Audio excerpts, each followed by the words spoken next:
Hello guys, good day. Today I will show you how to solve the problem about difficulty with software installation. Ngayon ay ipapakita ko sa inyo guys na walang mga laman ang ating app sa ating computer like Word, Excel at PowerPoint.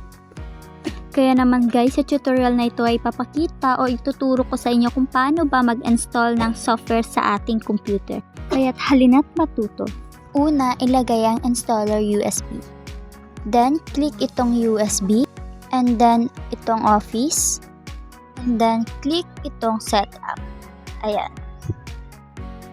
And then, lalabas ito. I-yes mo lang siya. Ayan. Hintay ng konti. At may lalabas dyan. Ayan. Hintay lang ulit ng konti. At may lalabas ng ganito. Ayan. I-check mo lang. And then continue, and then click install now. Ayan, hintayin lang natin ulit yan hanggang matapos. Pag natapos na yan guys, ito na ang susunod na lalabas. Ang gagawin lang natin ay i-click natin lang ang close. Ayan.